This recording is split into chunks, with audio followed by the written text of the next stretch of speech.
La siguiente transmisión es apta para toda la familia. Contiene closed caption y es financiada con recursos del Fondo Único de TIC.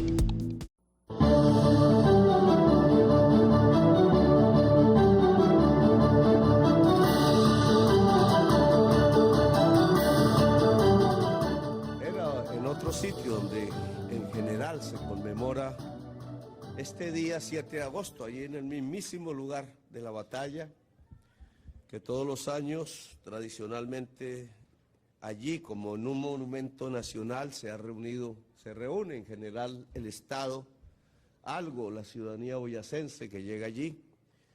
La batalla de Boyacá, obviamente, su historia aún está por redescubrir completamente. La hemos denominado la batalla definitiva porque abrió el paso libertador, el paso de su ejército a la ciudad capital actual, Bogotá, y empezó la descomposición del imperio español, de su monarquía en este territorio americano, que finalmente, prácticamente hasta la frontera norte de los Estados Unidos, no reconoce reyes, no reconoce monarcas, es una república. El único país que aún conserva esas tesis es Canadá, en su libre autodeterminación. Lo demás de América se llama república.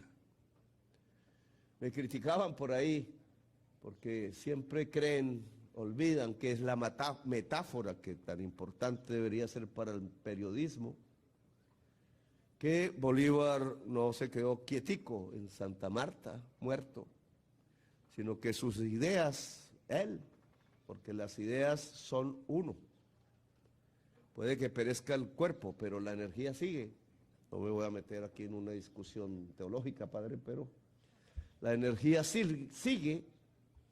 Y esa energía de Bolívar, que hablaba de libertad, siguió por el mar Caribe y entró al Atlántico y pasó el Atlántico y llegó hasta la misma España, donde allá millones de personas gritaron república. Hasta allá la tesis de una república cundió prácticamente los dos continentes, y a esa república le hemos agregado una palabra en el discurso: democracia. República democrática, porque en la república no hay reyes y el rey es soberano. Dice, no es soberano, es el pueblo el soberano. Dice el himno. Y el himno lo dice porque esa es la esencia. Ese himno no se creó en esa época, pero a posteriori genera la esencia de la idea libertadora, que es la construcción de un sitio donde los seres humanos sean libres, completamente libres. Trabajo costó después del 7 de agosto, décadas de lucha política, el que los indígenas se pudieran ver como seres humanos libres, los verdaderos propietarios de estas tierras antes de la colonia, ancestros que en el Amazonas sí que nos han enseñado, ancestros que tienen, dicen los estudios científicos, por lo menos 30.000 años allí donde desemboca el río Amazonas, y aquí hacia el norte, en la misma selva amazónica, 20.000 años, en murales pintados con arte. No sé si sean los primeros murales, pero sí sé que somos de los primeros seres humanos en expresar el arte hace 20.000, hace 30.000 años, es decir, los ancestros que están en la sangre de cada colombiano, cualquiera que sea. Esa batalla tuvo el concurso del pueblo del Charalá, Santander. Sin esa batalla, que sin orden alguna salieron los campesinos de ese entonces, 1819, a detener la tropa conservadora que venía hacia Boyacá. Con un heroísmo máximo, sabían que iban a ser derrotados y lo único que querían era detener por un tiempo la llegada del ejército monárquico de tal manera que el ejército libertador pudiera prepararse bien, colocarse en los lugares estratégicamente de dominio para poder vencer a ese mismo ejército. Así que aquí un saludo. La ministra de Cultura tiene que ayudarme y la ministra de Comercio a reparar el monumento a los campesinos en la batalla que libraron allá de Charalá. Solo campesinos se lo merecen. Después vinieron las batallas de Boyacá. Hoy Boyacá está en una situación social, yo digo que importante. No voy a decir que difícil, porque los tres temas que están hoy en conflicto social, y el conflicto social nunca hay que verlo enemistosamente, sino al contrario, como la posibilidad del desarrollo de una sociedad hacia adelante, si se trata bien, si el diálogo está primero que cualquier cosa. Y allí se han puesto 3 puntos que es bueno que yo mencione desde aquí en Leticia. El tema del campesinado en el páramo, que se asimila a lo que podríamos llamar el campesinado en la selva. Colonos, dicen aquí, allá no usaron esa palabra, pero tienen una causa común que esta sociedad tiene que resolver. Hay campesinados donde es difícil cultivar, donde no están las tierras fértiles. Indudablemente no hay tierras fértiles ni en el páramo, e indudablemente tampoco hay tierras fértiles en la selva.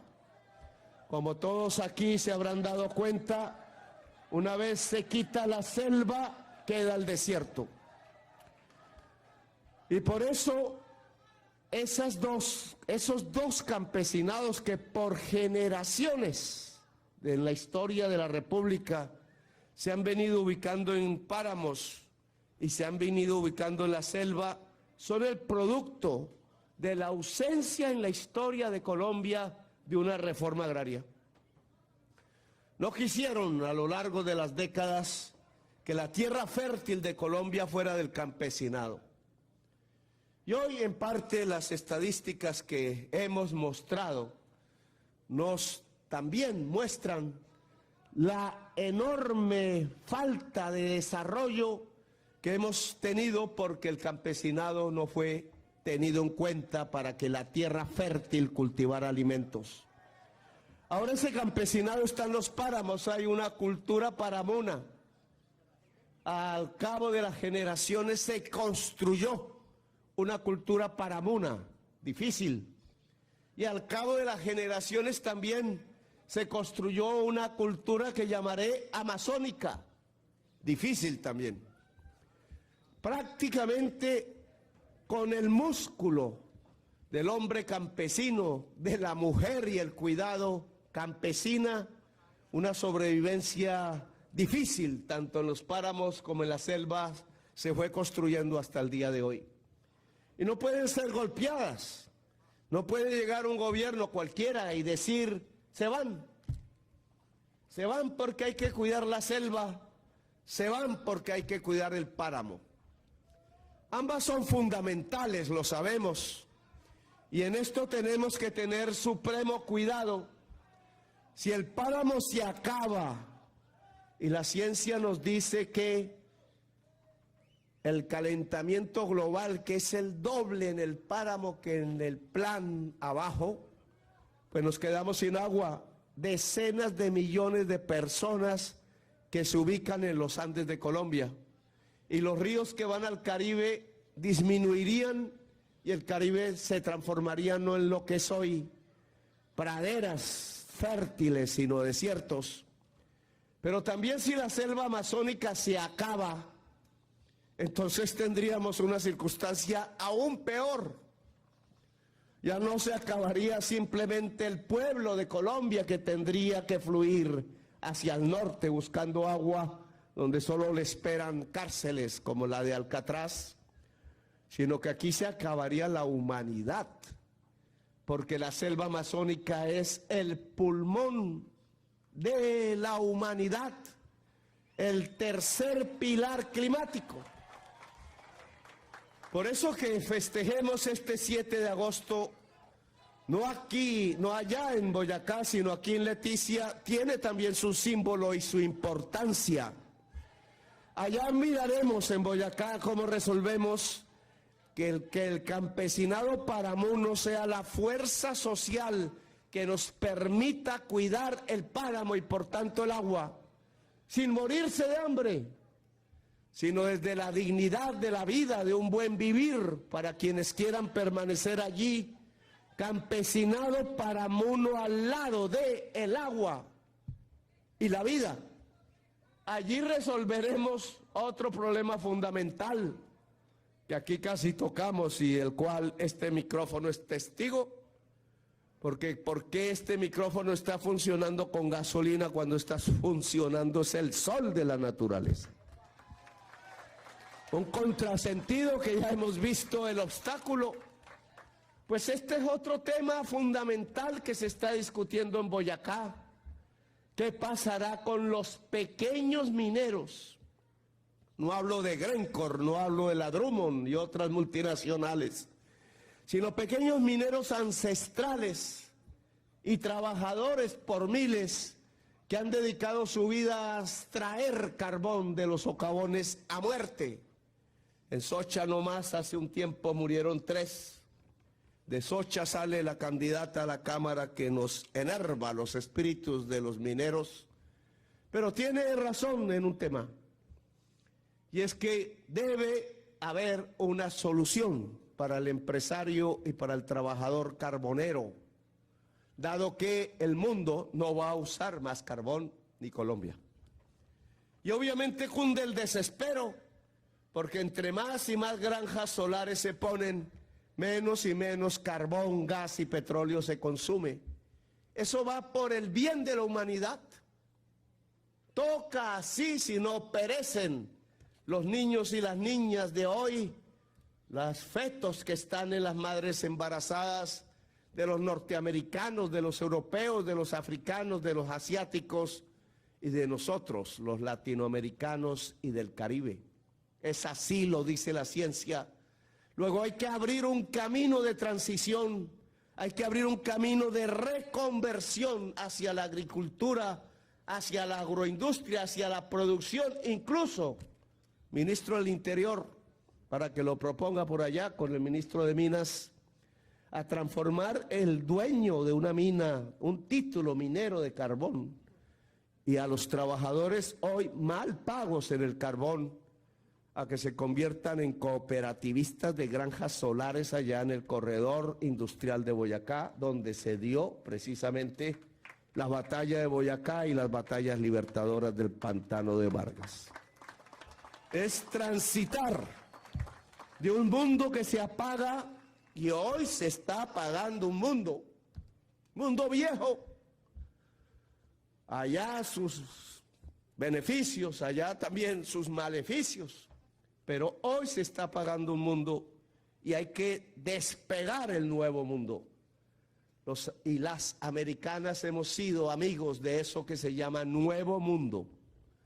Y está apareciendo un nuevo mundo que tenemos que ponerle cuidado y tenemos que saltar, no ir en la retaguardia de esos cambios, sino ojalá poner a Colombia en la vanguardia de esas transformaciones. Colombia tiene sol, pues debe tener energía solar. Colombia tiene agua, pues debe tener energía hídrica. Colombia tiene vientos, entonces tiene que tener energía eólica.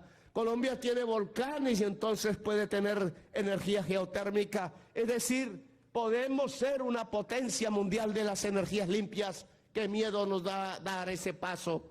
Pues aquellos que pueden ser perjudicados con este paso hacia adelante, hay que darles la mano para que de un mundo pasen al otro y no se nos queden atrás, no tengan problemas en su vivir. Y ese es el camino que en Boyacá se está discutiendo, incluso uno tercero, que es las esmeraldas. Difícil, general Triana. Yo la verdad tengo que confesar que nunca hice un debate sobre ese particular, no conozco mucho. Pero las esmeraldas son de la nación por estar en el subsuelo. Esmeraldas ensangrentadas hay por cantidades en nuestra historia contemporánea. Debieron ser de los indígenas alguna vez, no sé bien esa historia. Quizás las joyas de los indígenas, que no eran joyas codiciosas, sino símbolos o de poder o de espiritualidad. Tenían oro magnífico con orfebres que desde hace 3000 años hacían orfebrería cuando los egipcios estaban allá en su civilización al mismo tiempo. Los egipcios famosos, los orfebres de estas tierras, no. Pero seguro tenían oro y esmeraldas, quizás más, y conchas de mar, porque quizás para un indígena, como me lo acaban de demostrar en la Sierra Nevada de Santa Marta, una concha podría ser de igual valor que una esmeralda, porque no se medía en dinero, sino en amor, en símbolos de la vida. Las conchas en la Sierra Nevada representan el vínculo indígena al mar que le quitaron el señor Bastidas hace 500 años exactamente. No voy a repetir esas historias, pero sí quiero que hagamos una mesa con los mineros huaqueros que llaman, o cómo será el nombre, los mineros que están ahí en el lodo, en el barro, tratando de conseguir, son colombianos, son venezolanos, tratando de conseguir una pepita a ver si pueden comer, para ver cómo se democratiza las explotaciones de esmeraldas en Colombia. Difícil, lo sé, pero creo que todo el mundo debe caber en el occidente de Boyacá, siendo boyacense. Sé que se saca la esmeralda en bruto, prácticamente no paga impuesto, y la tallada paga muchísimo impuesto, o un impuesto importante, y entonces se llevan la esmeralda en bruto y la tallan allá en Bruselas, o en Ámsterdam, o en Suiza, y nos quedamos nosotros aquí viendo un chispero porque los impuestos los pagan allá. Y eso hay que cambiarlo. Y entre otras, la gente que anda en esos lodos, que no debe desconocer el Estado de Colombia, debe tener oportunidad sobre una riqueza que es de la nación, no es de nadie más, porque están en el subsuelo. Y con esto no quiero decir que abro una nueva guerra ya de las esmeraldas, porque ya existe esa guerra, sino que hay que lograr un pacto, de tal manera que no sean los extranjeros los que se lleven las esmeraldas gratis, sino que sea la colombianidad que habita allí en el occidente de Boyacá. Pero esos son los temas que hoy impiden, por la conflictividad social, hacer este acto allá en el puente de Boyacá. También paralelamente nos ha aparecido, venía ya andando, otro problema del cual quiero hablar aquí. Iremos al puente de Boyacá, el homenaje al ejército, pues también se hace allá, y por sobradas razones. La batalla de Boyacá es una actividad del pueblo y del ejército. Sin el pueblo no hubiera habido triunfo. Sin el ejército, tampoco. La batalla de Boyacá y la lucha de la independencia nacional de hace más de 2 siglos nos muestra que hay que juntar el pueblo y las armas. Pueblo y armas. Armas al servicio del pueblo. Armas en una institucionalidad que permita que estén al servicio del pueblo. Esa es la esencia del ejército libertador. No es de príncipes, ahí no hubo ningún conde que yo sepa, no hubo ninguna princesa, ningún rey daba las órdenes, gente con nuestro color de piel. Quizás menos mezclados que ahora, porque nos hemos mezclado más. Pero eran gente del pueblo, campesinos, la mayoría, porque Colombia era campesina. Algunas personas que habían logrado leer las doctrinas de la época, que hablaban era de libertad y democracia, no de reyes, ni de súbditos, ni de tener que arrodillarse, ni de pensar que el rey era un designio divino, sino que era humano, artificial. Y empezamos a hablar esas palabras a lo largo de los triunfos de ese ejército, a lo largo hasta llegar al Alto Perú. Se le olvida a veces a la América Latina esa lucha. Fue Sucre el que llegó al Alto Perú, y hay un oficial, era teniente en ese momento, que yo quiero recordar. Esta noche se transmitirá un documental en algunos canales de toda América Latina. Un oficial que había nacido en Chaparral, Tolima, indígena, Coyhaimuno, yo les digo a los indígenas de allá, indígena del sur del Tolima, que le creyó a Bolívar sus palabras, que quizás le creyó a Nariño en su momento, y creyó entonces que el escenario que se abría era el de conquistar un mundo libre en la América, libre, un mundo sin reyes, y donde los indígenas pudieran otra vez acceder a la tierra, y quienes habían mezclado sus sangres con la sangre negra, con la sangre árabe, con la sangre blanca, aria, española o lo que fuera, también tenían derecho a la tierra.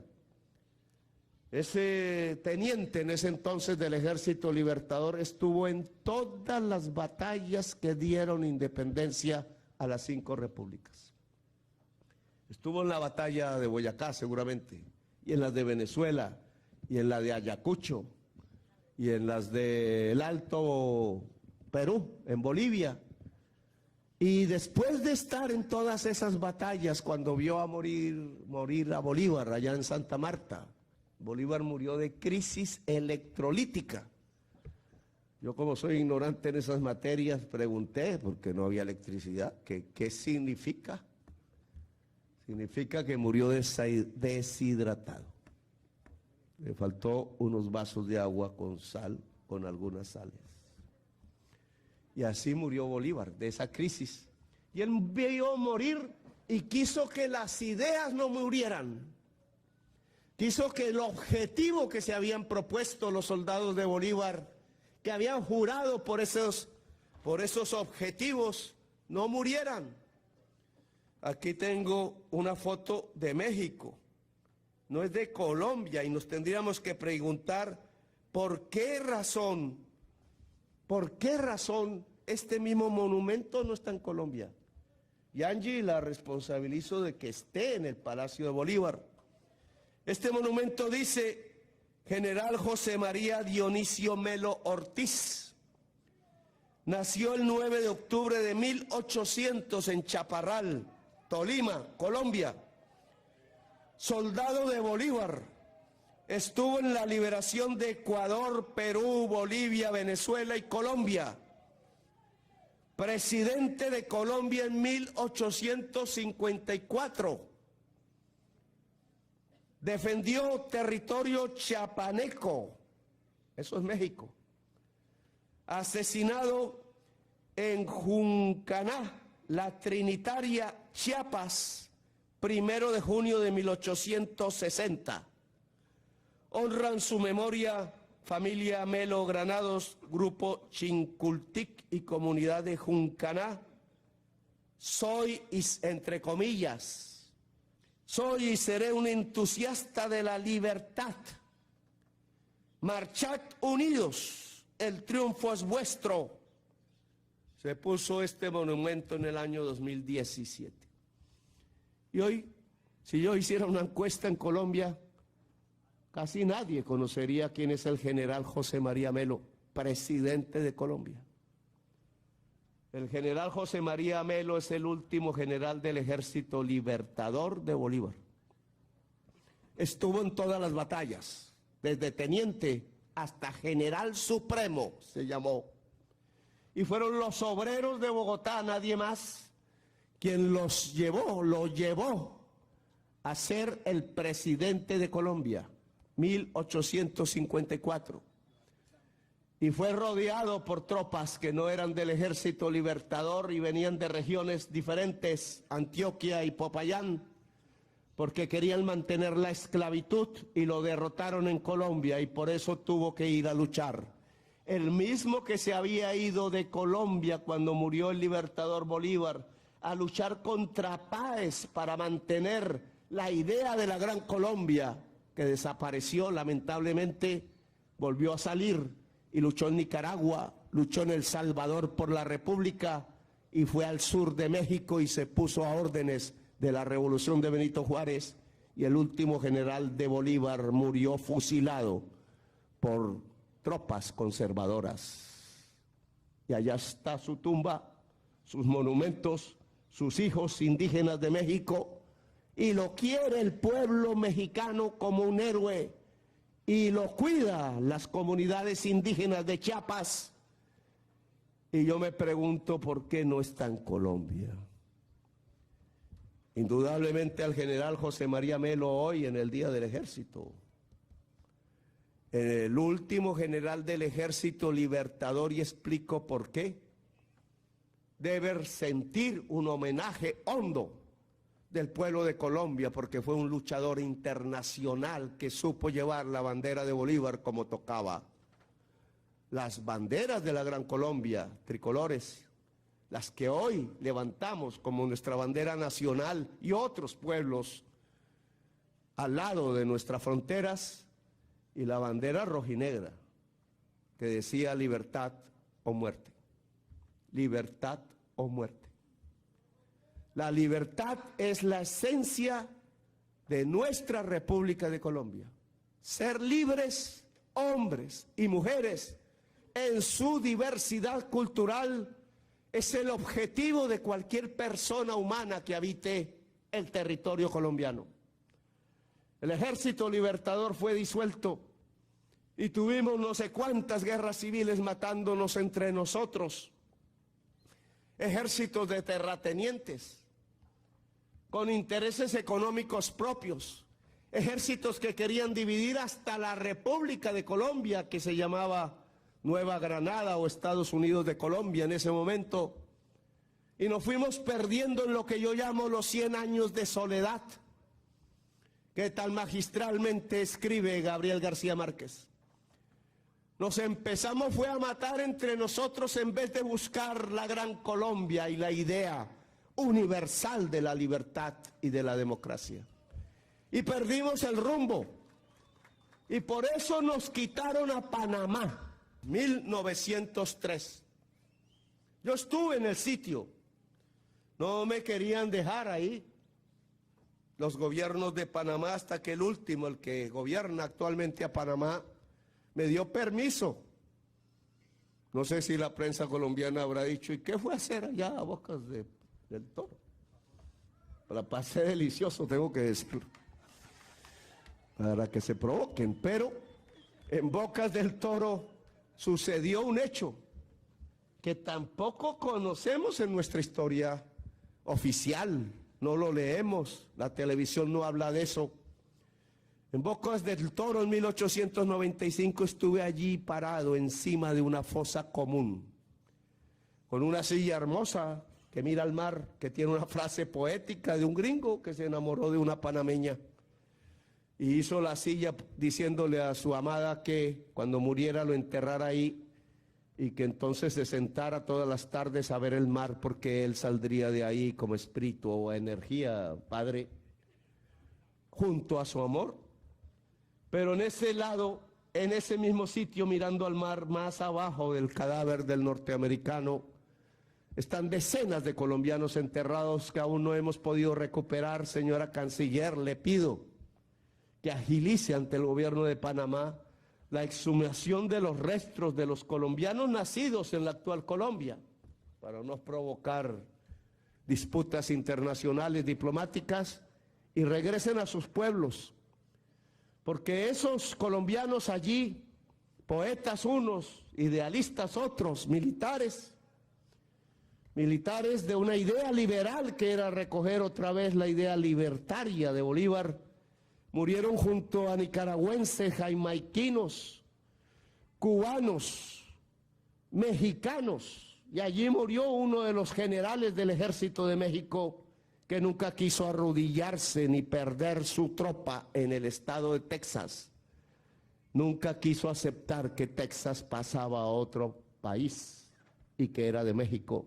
Y lo persiguieron de tal manera que solo apareció allí en Bocas del Toro y dirigió el ataque contra el cuartel, que aún era de un partido político de Colombia y perecieron todos, fueron derrotados. Había un acorazado atrás de otro país extranjero. Ahí perdimos a Panamá. Si en esa batalla hubiéramos ganado, Panamá quizás sería parte de este esfuerzo de construcción nacional, no lo sé. Decidieron su camino y con autonomía hoy los respetamos. Panameños y colombianos tenemos ahora que acordar cómo logramos que el Mar Caribe sea un fogón de cultura, cómo podemos lograr ser el puente para que las energías limpias de Sudamérica puedan limpiar lo que hoy está ocasionando el mayor peligro de extinción de la humanidad, que es la matriz energética de los Estados Unidos. Tema que se tiene que conversar, señora Canciller.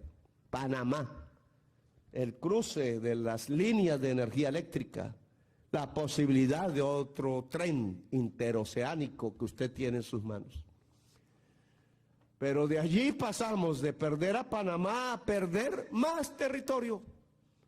Pareciera que el siglo XX hubiera sido, y el comienzo del siglo XXI también, una época en donde la debilidad de la nación se demostró, fue perdiendo territorio y aumentando el número de víctimas, homicidios entre nosotros los colombianos. Entre más nos matábamos, más perdíamos territorio. Más nos iba diciendo la historia: colombianos, mátense entre sí porque perderán la nación. Esa fue la historia y el mensaje de Macondo en 100 años de soledad. Pueblo libre era Macondo, dice la novela.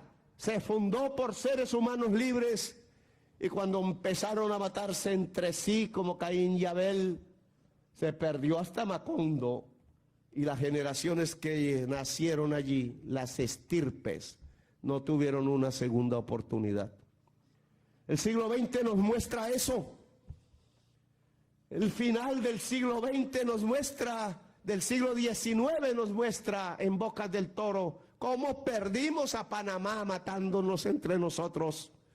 Cómo un presidente, el presidente marroquín, no fue capaz de defender el territorio nacional que el pueblo de Colombia le pedía, porque quería ir a defender la soberanía tal cual Bolívar les había enseñado. Y la perdimos. Y perdimos más, perdimos islas, perdimos selva amazónica aquí. En una historia que también está por escribirse bien. Es la historia de la vorágine. Es la historia donde los patrones, entre comillas, creían que podían esclavizar a los indígenas para extraer caucho y venderlo en el mercado internacional y hacerse ricos. Y los indígenas iban muriendo en medio de esa esclavitud, en medio de esa crisis humanitaria. Y así se creyó que había que poblar la selva y destruir los árboles nativos, su vegetación, y cultivar lo que Europa comprara o los Estados Unidos, el caucho para hacer las llantas de los autos que en las autopistas del norte empezaban a circular en masa, y no se daban cuenta los norteamericanos y europeos que ese caucho sobre el cual andaban las máquinas de sus vehículos estaba hecho con la sangre de los indígenas amazónicos. Y no nos dimos cuenta que ese era igual el problema del Perú que el problema de Colombia y el problema de Brasil, la triple frontera. Y contrario a salir a construir democracia y justicia social, de entender cuál era la riqueza que la selva amazónica nos podía entregar, de entender esa circulación capilar de sus ríos, que con delfines y especies aún no conocía, nos podía llevar al Amazonas, nos podía llevar durante todo el Amazonas hacia el Océano Atlántico y a Europa.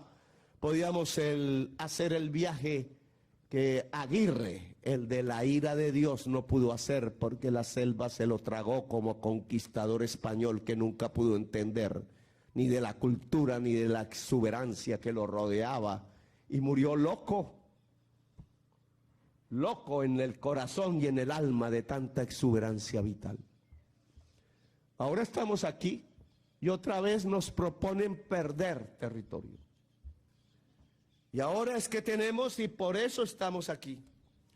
Porque el siglo XXI, como si no hubiéramos aprendido la lección histórica, también apareció inundado de división entre los colombianos.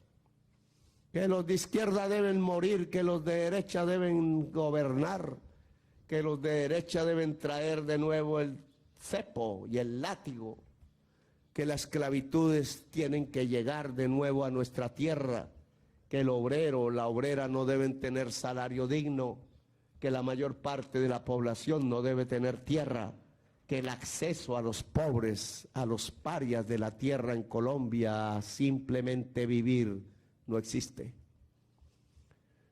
Y otra vez íbamos perdiendo territorio. Más y más muertos, de aquí, de allá, independientemente de los uniformes, la mayoría sin uniforme. 200.000 colombianos civiles, humildes todos. A ninguno de los muertos le pusieron el nombre de patrón. Eran campesinos humildes, jóvenes humildes. Y mientras más muertos llegaban a las fosas comunes, más perdíamos territorio. El mar Caribe. Nos quitaron el mar que había al occidente de San Andrés hasta la isla Mosquitia, hasta la costa Mosquitia. La costa Mosquitia fue de la República de Colombia y también la perdimos allá en Nicaragua, hoy queda. Hablan en inglés y nadie en Colombia se interrogó por qué esa parte del territorio hablaba en inglés creolé, que no es el mismo de la Florida. ¿Y por qué hablaban el mismo idioma que San Andrés? ¿Y por qué tenían la misma música que las islas de San Andrés y Providencia? ¿Y por qué esa misma música se escucha al oriente de las Antillas, en San Vicente y Granadinas, en Trinidad Tobago?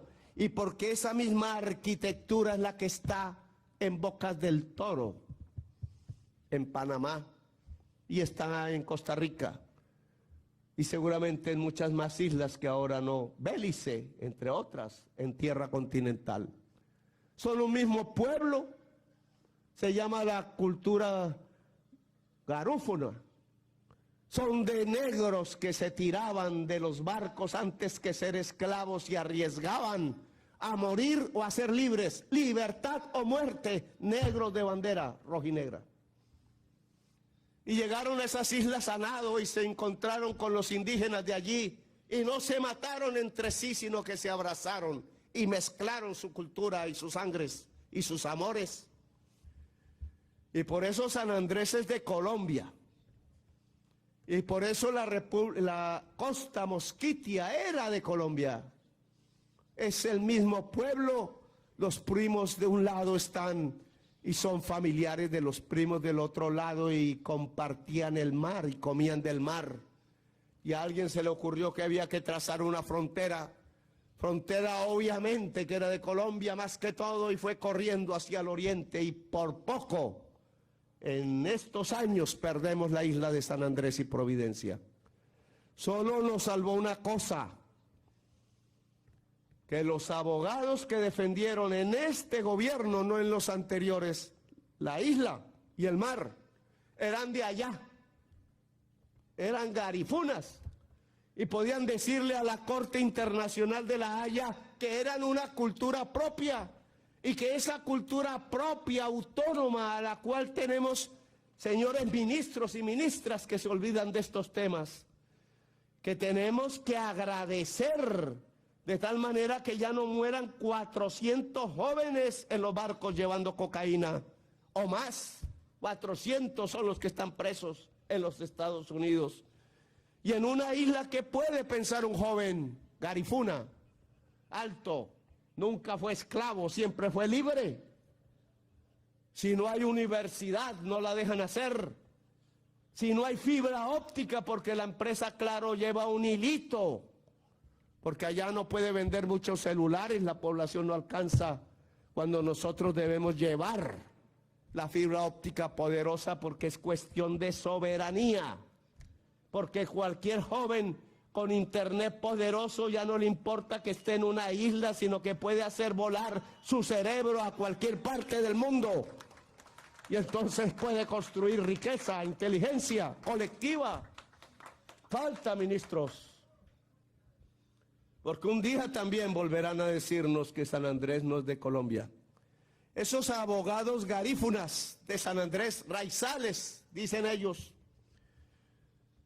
solo le recordaron a la Corte Internacional de la Haya, allá en Holanda, Europa, que es que ellos ya habían en un plebiscito, que nadie se atrevió a decir que era populista, y si no, fue con la votación del pueblo raizal en aquel entonces que San Andrés se conservó colombiana. Votación libre, consulta popular, plebiscito directo al pueblo. Ningún abogado se paró a decir que eso era ilícito. Así la Constitución de 1886 no lo permitiera. Pero fue la decisión libre del pueblo sanandresano y de Providencia lo que hace que hoy este tricolor que fue gran colombiano esté en esa isla, orgulloso. Y por tanto esa lección de llevar la idea de una cultura al Tribunal de la Haya, que si nos quitaban el mar, le quitaban el mar, era la cultura raizal, garófuna, lo que hizo que la Corte de la Haya decidiera a favor de Colombia. No fue a favor de los abogados bogotanos que no conocen a San Andrés sino en su playa y en sus hoteles. Lo que salvó a San Andrés, esos abogados fueron derrotados y fueron haciéndonos perder más y más kilómetros cuadrados de mar. Fue la idea popular, la misma de Bolívar cuando le dijo a Santander que no iba a haber posibilidad de éxito ante la corona si no era con un ejército, no con guerrillas pequeñas, y con un ejército popular, armado por los haitianos. Esa es la verdad. Así ganamos. Y es con el pueblo como podemos vencer aquí en el Amazonas. Lo que se nos ha planteado es un tema difícil, fundamentalmente para Leticia. Lo que hizo aquí prender una guerra básicamente fue el deseo de Colombia de tener acceso al Amazonas. Y yo creo, ya el pueblo y la historia lo definirá, que cambiamos demasiada selva por ese deseo. También perdimos territorio en el sur, en el oriente. La actual mapa de Colombia es apenas un pequeño reflejo de que lo que fue la Gran Colombia antes, o lo que fueron los Estados Unidos de Colombia. Hemos perdido territorio entre más nos matamos. Esa es mi tesis.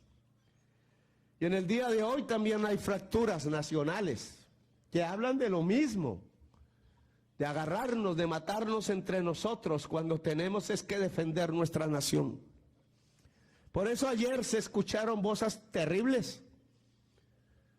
Una prensa cuyos dueños no viven en Colombia. Y entonces ya no saben si son de Colombia o de Perú, o más bien creen o quieren ser de los Estados Unidos de Norteamérica, allá viven. Y entonces creyeron que era la oportunidad de callarle la boca a lo que ellos creen es su enemigo, el presidente de Colombia, porque quiso que los salarios crecieran. Pues bueno, el 1 de enero del año entrante, el presupuesto ya está presentado al Congreso de Colombia.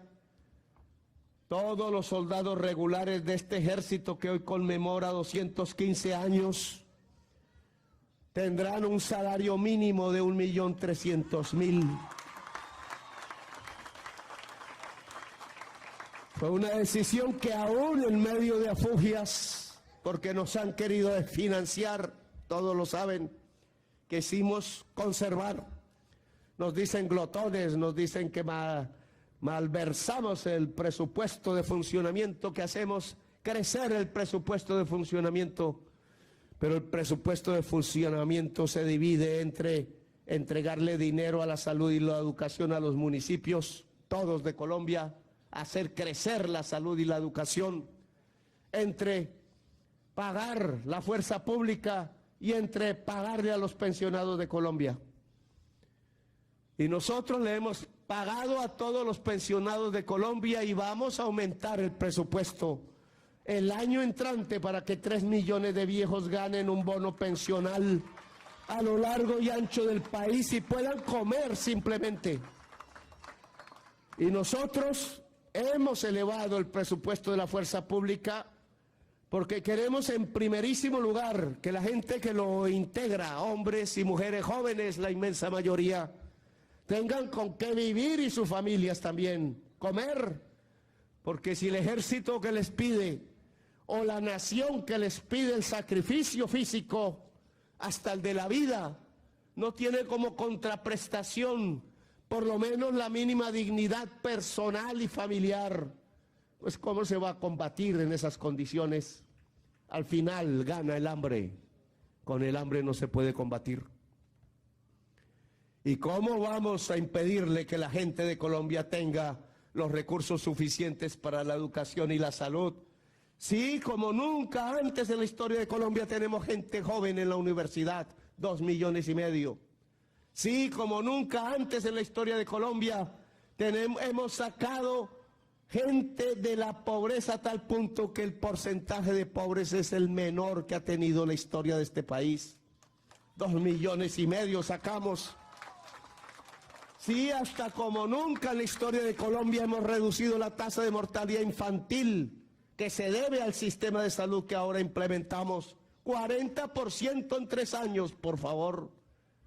Un éxito que me enorgullece en el alma. Solo con seguridad social, con justicia social, podremos disminuir la inseguridad. Y la inseguridad hoy se arrincona, y no lo dicen, en las fronteras de Colombia y en los puertos de Colombia, y abandona todo el demás territorio nacional. Y por eso llega aquí a Leticia, aquí a la triple frontera, llega. Y por eso tenemos que hablarlo con claridad. La selva amazónica no tiene como enemigos a los colombianos. Hoy, el monumento de un hacha sobre un árbol milenario ya no es monumento. La bioeconomía será la 4ª rama mundial de poder económico. Aquí estamos llenos de la posibilidad de bioeconomía. Solo se necesita juntar el cerebro a la selva, como los indígenas algún día lo hicieron, pero ahora todos y todas para vivir de la bioeconomía, no de tumbar los árboles. Y en esto hemos conversado con el pueblo amazónico, tanto el indígena como el que no es indígena. Y de esa conversación rápida tienen que salir las medidas económicas que permitan que aquí toda la juventud pueda estudiar, que aquí sea la ciencia, que aquí se pueda vivir bien, con dignidad, en medio de la selva. Eso es Leticia, entre otras cosas. Y esa búsqueda entonces nos dice que no son los peruanos los enemigos de la selva, que no son los colombianos, que no son los brasileros, los ecuatorianos, ni los venezolanos más adelante, ni los guyaneses. La sociedad que vive en la selva amazónica, la cultura amazónica debe ser el principal aliado de la selva. Y la selva es la posibilidad de vida de la humanidad toda. Por eso el mundo tiene que ver esta tierra y tiene que ser corresponsable con nosotros, nosotros los primeros, porque somos soberanos de que la selva no se apague, no se queme, que sus ríos no se sequen, que el delfín no muera ni muera el pez, que la selva pueda ser el sostén de la humanidad y del pueblo amazónico. Por eso no es Perú el enemigo, pero eso no significa que entonces, como antaño en el siglo XIX, como antaño en el siglo XX, como antaño en las 2 décadas pasadas, nos dediquemos a perder territorio. Aquí Colombia ha decidido no matarse más entre sí. No escuchamos ya las voces de los viejos patriarcas condenándonos a la muerte, a las estirpes condenadas. 100 años de soledad se acabó. Lo que queremos aquí es unir la nación bajo objetivos comunes para resolver problemas comunes. Y uno de esos es de si podemos vivir en el planeta o no. Y de ese objetivo depende si somos capaces de salvar la selva amazónica o no. Así que yo invito al pueblo peruano, bolivariano también, al pueblo ecuatoriano, al pueblo brasileño, cercano aquí a nosotros, vecino por la tierra, al pueblo venezolano a juntarnos en salvar la selva amazónica.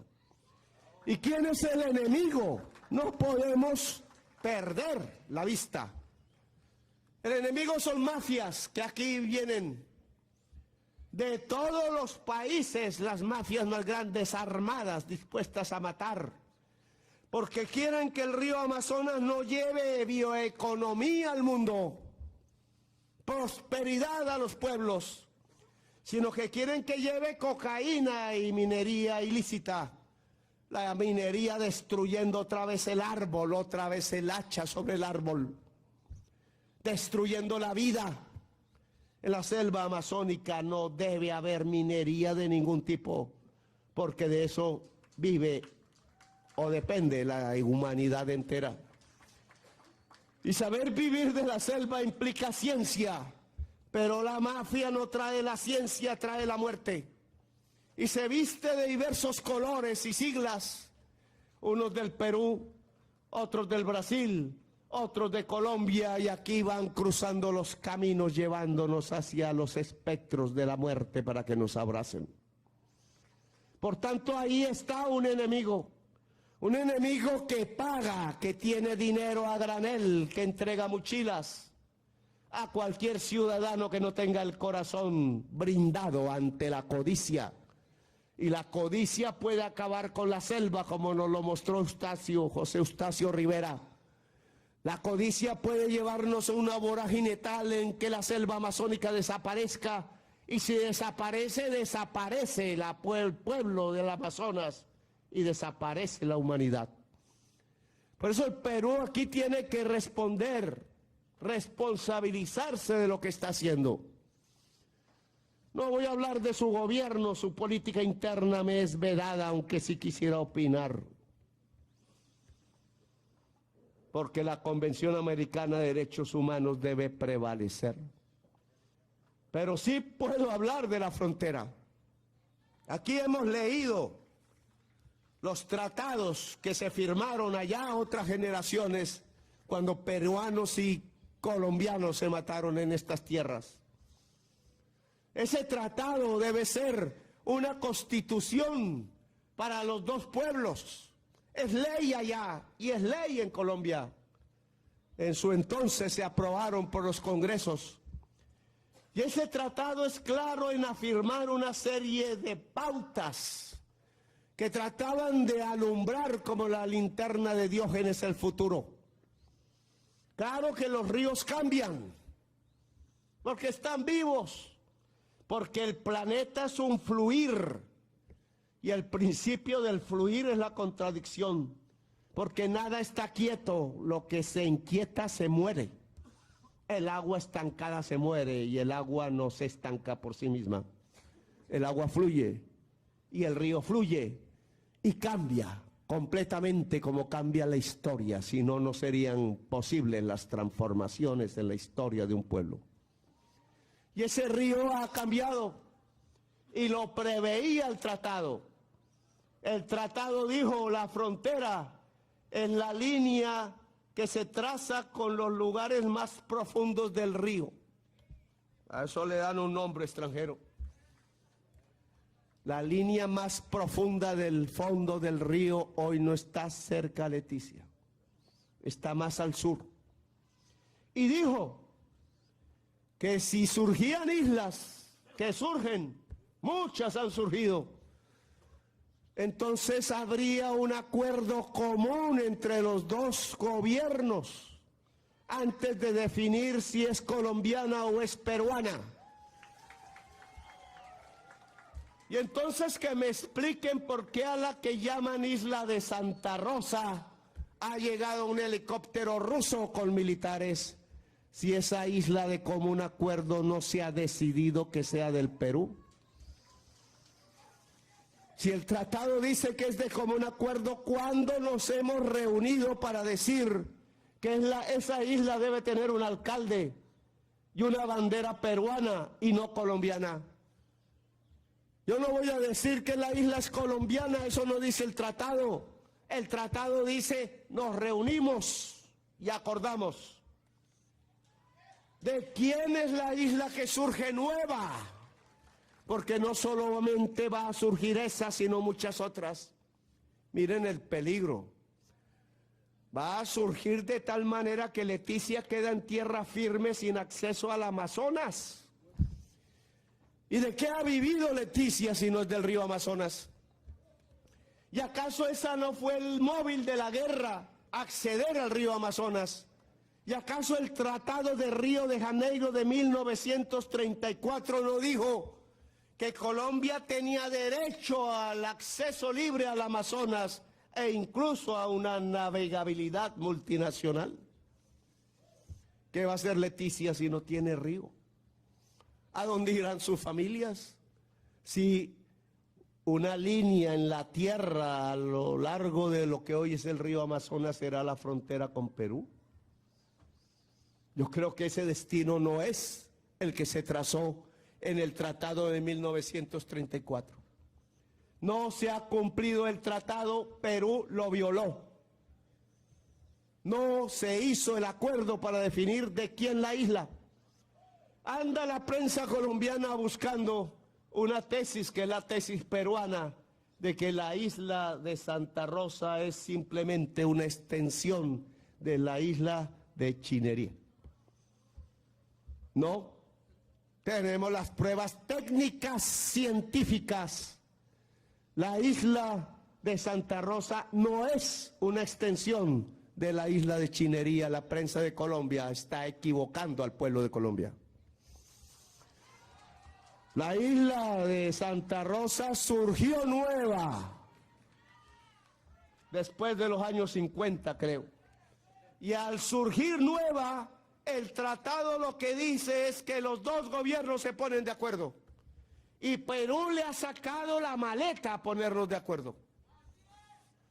Y yo no les voy a prevenir, simplemente los invito a ponernos de acuerdo antes que las mafias ganen.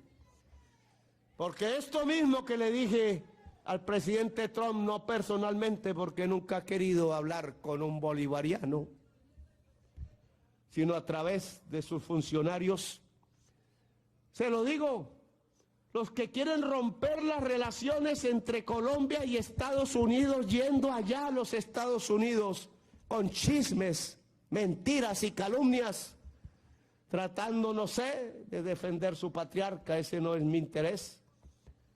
Esos que han ido allá quieren es que se rompan las relaciones entre Colombia y Estados Unidos.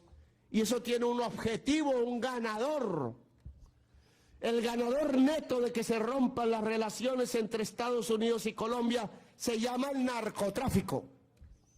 Y el ganador neto en que se rompan las relaciones entre Colombia y Perú se llama el narcotráfico.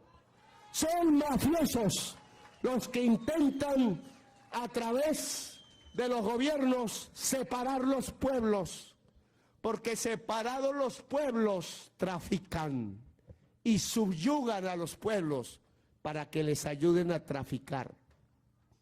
El río Amazonas no es para la cocaína, el río Amazonas es para la vida, el río Amazonas en sí mismo es vivo. Y yo quiero que el pueblo peruano y el colombiano sigan comerciando. Ah, que es que hay peruanos viviendo en la isla de Santa Rosa, pues que vivan. ¿Cuál es el problema? Que vivan en Leticia, como colombianos viven allá. El problema es quién ejerce la soberanía. Discutámoslo, discutámoslo. ¿Qué va a pasar con la línea más profunda del río Amazonas? ¿Vamos a romper el tratado entonces de 1934 o lo mantenemos? Ahora han aceptado ayer, creo, canciller, usted me dirá, en el día de ayer, después de este desencuentro, han aceptado que por fin desde el año 2017 se configure una reunión de la Comisión Mixta Permanente para la inspección de la frontera colombo-peruana, sigla COMPERIF, que nació del cumplimiento del Protocolo de Río de Janeiro, 1934. Es el encuentro de los dos gobiernos, con sus delegados. No están los pueblos, lamentablemente, deberían, pero esta es una institución creada desde hace décadas. Los pueblos deben encontrarse. Es más, los pueblos peruano y colombiano deben definir qué queremos hacer con el río, con las selvas amazónicas y el universo al final, porque estamos aquí en uno de los centros del corazón vital del mundo. ¿Qué queremos hacer? Invito a las organizaciones indígenas, campesinas, ciudadanas en general, a las mujeres en primer lugar, a las organizaciones culturales amazónicas, a las universidades que deben crecer más aún, a que se reúnan con sus homólogos peruanos, ojalá brasileros, y discutamos popularmente qué hacer comúnmente. Nos vamos a una guerra, abandonamos el territorio para las mafias para que subyuguen a sangre y fuego a la población, o llegamos a un acuerdo tripartito, un acuerdo que tiene como corazón el Amazonas y la salvación de la selva amazónica, porque salvamos a la humanidad. Si entramos en guerra aquí, sería como decirle a la humanidad que no hay esperanza porque su tercer pilar climático va a perecer. Y Petro no es hombre de guerra, aunque sabe de la guerra. Nosotros hablamos primero y es mejor hablar siempre una y otra vez, hasta que se agote la palabra. Si el COMPERIF no funciona, iremos a la demanda internacional. Y esta vez, con la juridicidad internacional que dimos gala de entender en la defensa del mar territorial de San Andrés. Y habrán otras medidas. Y una de esas es fortalecer nuestra soberanía, generales y almirantes. Y pueblo. La soberanía es popular, es en primer lugar del pueblo. Pero aquí tiene que fortalecerse la Armada. Le he pedido a la Armada, estaba en mi campaña, en el programa de campaña que se entregó y en el plan de desarrollo, por tanto, el desarrollo de una navegación de transporte civil por los ríos amazónicos. Ya colocamos un buque, lo echamos al mar, no sé por dónde andará por este instante, cómo se irá para traerlo por aquí. Está todavía en Cartagena, hay que traerlo. Ese va por los mares, pero hay que tener buques, hospitales, buques, de pronto es una palabra muy grande para las profundidades de varios ríos amazónicos. El aparato de salud del Amazonas, que debe ser fluvial fundamentalmente. Y tenemos que tener la navegabilidad del transporte para las personas, no solo para los militares, que obviamente se necesita, pero la navegabilidad civil del río Amazonas hay que proyectarla aprovechando que podemos navegarlo sin ninguna limitación. No es para la mafia, es para el Estado y es para la sociedad. Y en esa medida el puerto de Leticia tiene que crecer. Hemos mirado su aeropuerto, tiene que ser centro de turismo. Los barcos que surquen el Amazonas hasta Manaos o al otro lado, o hasta el Atlántico, deben ser barcos nuestros también. Y aquí tiene que haber un centro de recepción de turismo internacional De tal manera que si se nos va secando el brazo del río, nos va llegando es el turismo en cantidad. Y si el brazo del río se está secando, la frontera de Colombia no es el brazo seco, es la línea más profunda del lecho del río Amazonas. Y ese principio no se puede abandonar. Si el brazo seco del río, si el brazo del río Amazonas que pasa por aquí se va secando, entonces la frontera de Colombia va hacia el sur.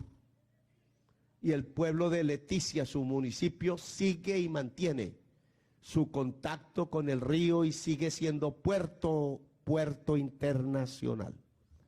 Ese es el objetivo. Y es lo que vine aquí a proponer en la defensa y por tanto me corresponden los pasos diplomáticos que por ahora hay que seguir y que ojalá sean los pasos que nos lleven al acuerdo. Una declaración del Estado colombiano. No habla aquí Gustavo Petro como persona. No habla aquí Gustavo Petro como presidente de la República y jefe de gobierno. No habla Gustavo Petro como jefe de administración o como comandante de las Fuerzas Armadas de Colombia. Aquí hablo como jefe de Estado de todo el Estado de Colombia. Y declaro, declaración del Estado colombiano, posición nacional en relación con la soberanía de la denominada isla de Santa Rosa sobre el río Amazonas. El presidente de la República de Colombia, en cumplimiento de su deber constitucional de defender la integridad territorial y los intereses del pueblo colombiano, en un momento en que la unidad nacional y la firmeza en la defensa de nuestra soberanía cobran un valor especial, se permite declarar que, 1. La denominada isla de Santa Rosa, junto con otras formaciones fluviales surgidas en el curso del río Amazonas, con posterioridad a la única asignación binacional de islas entre la República de Colombia y la República del Perú, realizada en el año 1929, no han sido asignadas a ninguna de las dos repúblicas. 2. La ley por medio de la cual crea el denominado Distrito de Santa Rosa de Loreto es un acto unilateral del Perú que desconoce los instrumentos jurídicos binacionales al incorporar una isla no asignada y establecer límite internacional entre ambos estados, violando el principio de primacía del derecho internacional sobre el derecho interno. 3. Colombia no reconoce la soberanía del Perú sobre la denominada isla de Santa Rosa y desconoce a las autoridades de facto impuestas en la zona. 4. El acto unilateral de exigir el registro a las embarcaciones en la denominada isla de Santa Rosa es inaceptable y violatorio al espíritu de la libre navegabilidad por el río Amazonas, contemplado en el acta adicional del Protocolo de Río de Janeiro de 1934, en especial en su artículo 12. 5. Reitera su disposición para reactivar la Comisión Mixta Permanente para la Inspección de la Frontera Colombo-Peruana, COMPERIF, que impulsará las acciones para garantizar el cumplimiento del Protocolo de Río de Janeiro de 1934. 6. Recibe con beneplácito la invitación del gobierno de Perú para participar en la Comisión Mixta Permanente para la Inspección de la Frontera Colombo-Peruana, COMPERIF, que tendrá lugar el próximo 11 y 12 de septiembre del 2025 en la ciudad de Lima. Finalmente, Colombia reafirma su compromiso con la integración regional, la paz y la diplomacia como camino para buscar la solución. Leticia, Amazonas, 7 de agosto del año 2025. Gracias a todas y todos los ciudadanos y ciudadanas de Leticia. Gracias a ustedes, jóvenes de la patria, soldados de Bolívar, por exponerse a este sol como la ciudadanía. Oficiales de Bolívar, rompan filas. Gracias, muy amables.